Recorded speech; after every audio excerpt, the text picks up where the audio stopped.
Okay, let's unpack this. When you hear the name Kurt Cobain, what's the first thing that springs to mind? Hmm.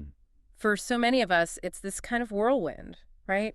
Raw musical genius, the grunge revolution, and, well, undeniably profound tragedy. Yeah, that mix is definitely there. But what if we told you there's an even deeper, maybe more intricate story beneath that surface? Mm-hmm. A story woven from, childhood anguish, fierce artistic rebellion, and this really conflicted relationship with fame. A really complicated relationship. Exactly. So today, we're diving deep into the world of Kurt Cobain, and we've got a stack of incredible sources to guide us. Yeah, what's really fascinating here is just the sheer range of perspectives we've managed to pull together.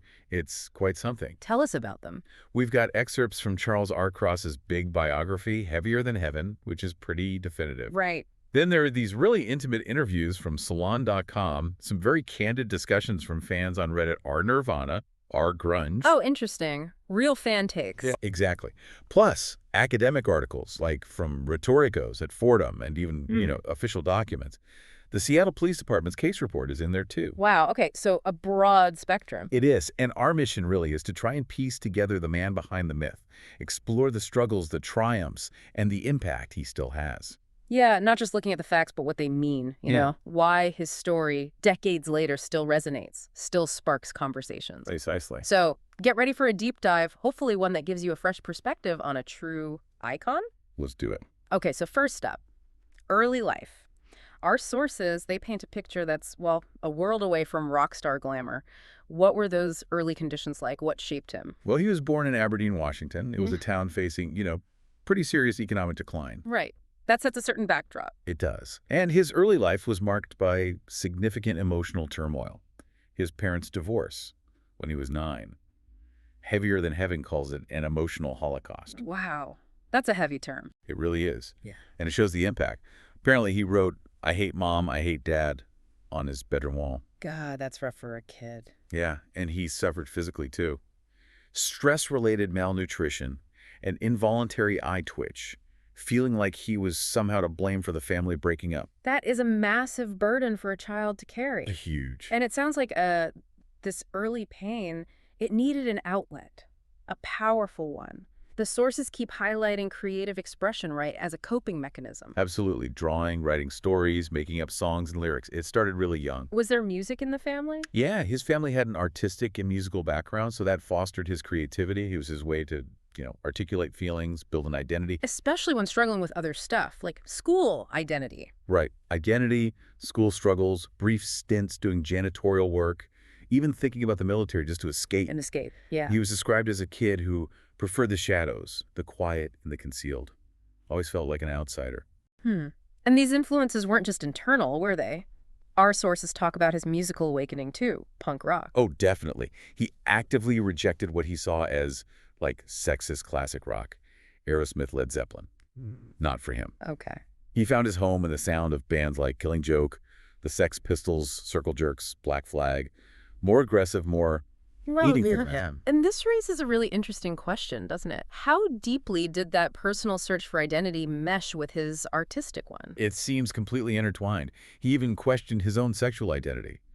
Told Salon.com he thought he might be gay. Maybe that was the solution to my problem. Really? I didn't know that specific quote. Yeah, and he was devastated when his mother, who he described as homophobic, stopped him from being friends with a gay male friend he liked. Wow. So that struggle to belong, to find acceptance, it became foundational to his art. Absolutely. It wasn't just background noise. It was the raw material. Huh. You think about those deep childhood things, the divorce, the identity search, rejecting the mainstream. That was the emotional fuel for the music that, well, defined a generation. Yeah, you can really see the connection there. Okay, so building on that, this deeply sensitive, maybe isolated person forms Nirvana, and they somehow become the quote-unquote voice of a generation. Yeah. How did that happen? What was that journey like from local gigs to, well, global phenomenon? Well, the journey itself was incredibly fast. Yeah. And intense. They went from these small, chaotic gigs, Like where? places like the Community World Theater in Tacoma. Apparently it was an old porn theater. Seriously? Yeah, no heat and a shitty PA, but Bruce Perky, who was involved, said it was theirs. Their space. All right, grassroots. Totally. And then you jump to global stardom pretty quickly. Their first album, Bleach, In '89, got traction on college radio, sold about 40,000 copies. Which was decent for Sub Pop then. Decent, yeah. But Cobain was already frustrated, complaining about Sub Pop's promotion. You see that tension with the industry starting really early. Ah, interesting. An early sign. And then came, never mind, 1991. Yeah, the game changer. Our sources basically say it dragged alternative rock kicking and screaming into the mainstream. Some even say it obliterated the distinction between underground and mainstream. That's not an exaggeration. It was a seismic shift. Huge. And if you connect it to the bigger picture, Nevermind didn't just popularize a sound. Yeah. It helped popularize, or at least crystallize, Generation X and slacker culture for everyone else. Right, it became shorthand. Exactly. Yeah. Music journalists, like in that Rhetoricos article, argue that without Nirvana, maybe you don't get Arcade Fire or Radiohead, White Stripes, Wolf Alice. That's a big claim. It is. But think about his vocal style. Even when you couldn't make out the words, listeners connected to that mix of turbulent and conflicting emotions, things they felt but couldn't name. His music validated all that teenage angst. It created this sense of unity. Yeah, you felt less alone listening to it. Totally. But this massive success, it brought its own problems, didn't it? Paradoxes, pressures. Oh, absolutely. Like that infamous Dallas concert in '91, diving into the crowd, fighting security, hitting a bouncer with his guitar. Yeah, or the Top of the Pops performance in the UK. Yeah. They made them sing live vocals over a backing track. Oh, I remember this. And he just sang in this ridiculously deep voice, totally mocking it. Right. It shows that deep conflict, doesn't it, with what was expected of a star. Precisely. And he hated being called the soul songwriter. Always stressed the band's input, Novoselic and Grohl. Wanted it to be seen as collaborative. Yeah. And he rejected the whole grunge label. Saw it as a media invention, a construct. Even while, Deep down, he was competitive. He wanted Nirvana to be the biggest band. So that duality again. Craving authenticity, acceptance from the Seattle scene. But also mocking bands like Pearl Jam sometimes. Right. Wanting fame, but terrified of losing integrity, losing himself. Yeah. It was this constant internal battle. Yeah. And that battle fueled so much of the art. It really did. It makes you think, how artists today still wrestle with that. Authenticity, selling out, defining yourself. It's the same struggle Cobain faced. It really is. Okay, so taking all this on board, the fame, the internal conflict, what does this mean for Kurt Cobain, the person? Our sources really dive into his personal life, his relationships, and these escalating struggles with addiction, mental health, often right out in the open. Yeah, his relationships were definitely a canvas for that turmoil. Tracy Marander, Toby Vale, then Courtney Love. Let's talk about Tracy first. She was incredibly supportive early on, worked graveyard shifts so he could do music. But his fear of intimacy, vulnerability, it led to them splitting up. And Toby Vale from Bikini Kill. When she ended things with him, the sources say it just plunged him into this deep emotional pain. And that pain directly fueled some of his most powerful songs. You can hear it. And then Courtney Love. Right. Their courtship sounds like it was intense from the start. Playful wrestling, nightly phone calls, funny personas. Boy, it quickly got tangled up with heavier stuff. Very quickly. Especially around the time Frances Bean was going to be born. Deeper struggles surfaced. Addiction became more intertwined. This brings up that cycle of trauma and addiction, doesn't it? It really does. Kurt apparently had deep feels about being a father. He was haunted by these old drawings he'd made of flipper babies. No. And he knew he'd used heroin during conception. It weighed on him heavily. Were there attempts to get clean? There were. Intermittent attempts at detox. But both he and Courtney would check out quickly. The addiction just kept spiraling. Writing things like, I hate myself and I want to die. Yeah, sometimes with this dark gallows humor, but the underlying pain was undeniable. Taking monumental doses of heroin, just showing this disregard for his own well-being. It's tough to read about. It paints such a picture of isolation, too, even with people around him. His bandmates, Kristen Novoselic, Dave Grohl, they must have been deeply affected. Oh, hugely.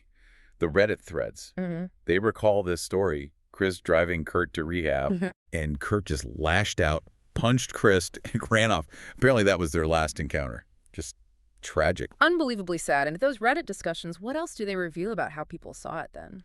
They're really revealing about the time. People who were, say, 18 when he died, they remember the common takes. That it was selfish, that he couldn't handle fame, or just another junkie musician. Wow.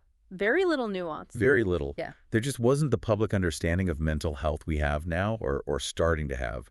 It was seen as a weakness Yeah. or just part of addiction. Like that commenter said, mental health. I don't know if I ever heard those two words together in the 90s. Exactly.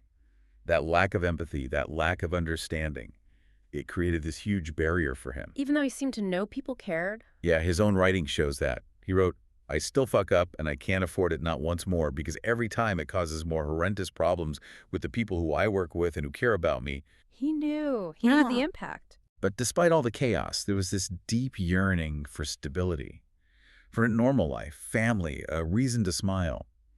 It just tragically clashed with everything else spiraling in his life. It really makes you reflect, doesn't it, how different that conversation around mental health is today versus the 90s, and how that lack of understanding impacted people like him. Profoundly, yeah. Okay, so Kurt Cobain died at 27, April 1994.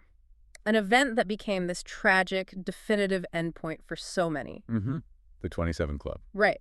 But our sources really push for a broader view of his legacy, one that goes way beyond his death. Yeah, and one of the most striking, frankly disturbing points is how quickly his death was commercialized. How so? T-shirts featuring his suicide note. Can you imagine? Oh my God, no. Billboard writer Chris Payne called it the most tasteless memorial. And that public fixation on the suicide, the conspiracy theories that popped up in documentaries. It overshadowed everything else. Completely overshadowed his actual accomplishments, violated his privacy.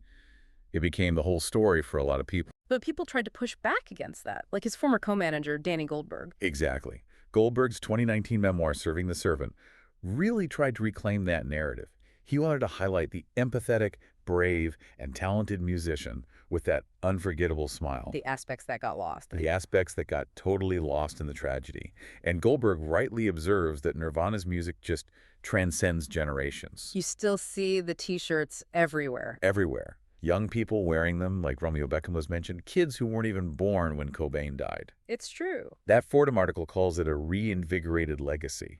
It reminds us his artistic integrity, his cultural impact, grunge fashion, anthems like Come As You Are. It's all ever expanding, still inspiring new artists. Like Arcade Fire, Radiohead, as you mentioned? Exactly. So the ultimate message from these sources is pretty forceful.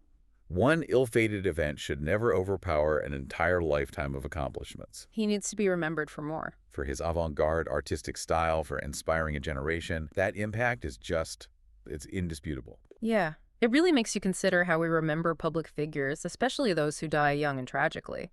It's complex, sometimes problematic. Right. How do we make sure the full story, not just the ending, gets appreciated? That's the challenge, isn't it? For future generations especially. So this deep dive, Mm-hmm.